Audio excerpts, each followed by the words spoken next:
My name is Cassie. I am 23 years old. I graduated as a qualified nurse this year and was given my first position as a home nurse.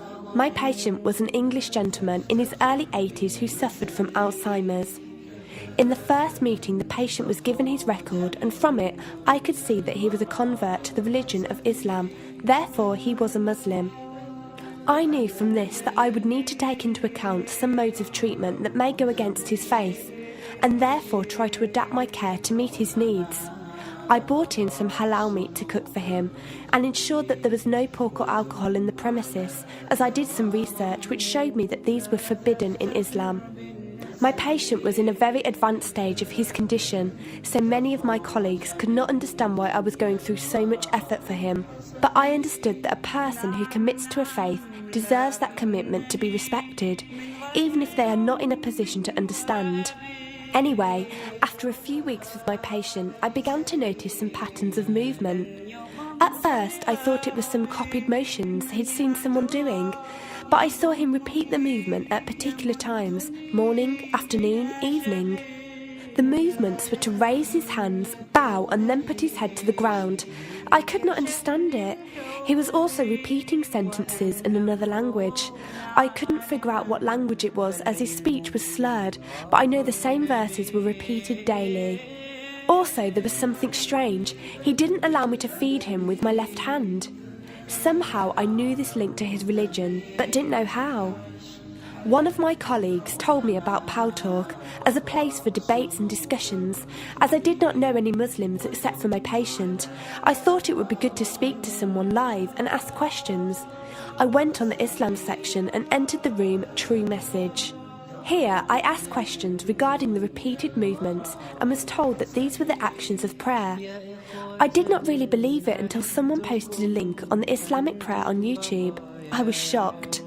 A man who has lost all memory of his children, of his occupation, and could barely eat and drink, was able to remember not only actions of prayer, but verses that were in another language.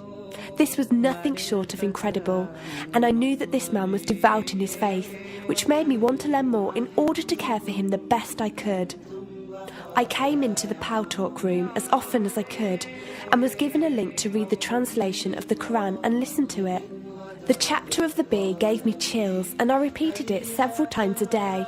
I saved a recording of the Quran on my iPod and gave it to my patient to listen to. He was smiling and crying, and in reading the translation I could see why. I applied what I gained from Paltalk to care for my patient, but gradually found myself coming to the room to find answers for myself. I never really took the time to look at my life. I never knew my father. My mother died when I was 3. Me and my brother were raised by our grandparents who died 4 years ago, so now it's just the two of us. But despite all this loss, I always thought I was happy, content. It was only after spending time with my patient that I felt like I was missing something. I was missing that sense of peace and tranquility my patient, even through suffering, felt. I wanted that sense of belonging and a part of something that he felt, even with no one around him. I was given a list of mosques in my area by a lady on Paltalk and went down to visit one. I watched the prayer and could not hold back my tears. I felt drawn to the mosque every day, and the imam and his wife would give me books and tapes to welcome any questions I had. Every question I asked at the mosque and on Paltalk was answered with such clarity and depth that could do nothing but accept them.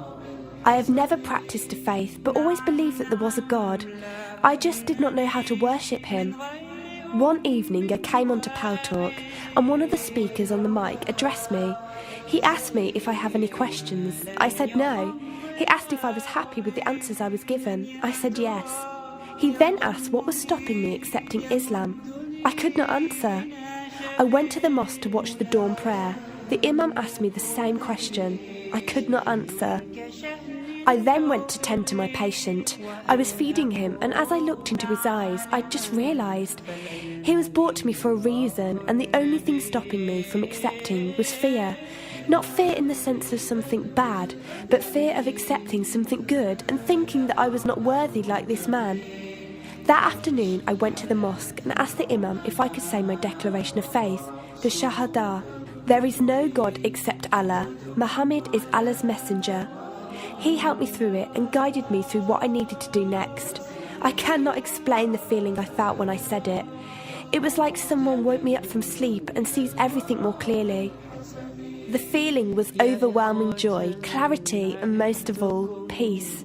The first person I told was not my brother, but my patient. I went to him, and before I even opened my mouth, he cried and smiled at me. I broke down in front of him. I owed him so much.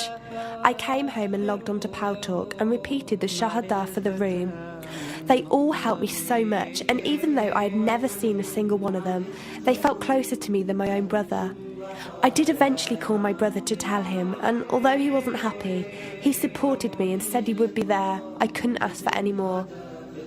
After my first week as a Muslim, my patient passed away in his sleep while I was caring for him.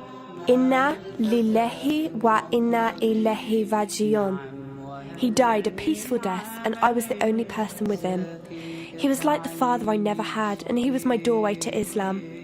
From the day of my Shahada to this very day, and for every day for as long as I live, I will pray that Allah shows mercy on him and grant him every good deed I perform in the tenfold. I loved him for the sake of Allah, and I pray each night to become an atom's weight of the Muslim he was. Islam is a religion with an open door. It is there for those who want to enter it. Verily, Allah is the most merciful, most kind.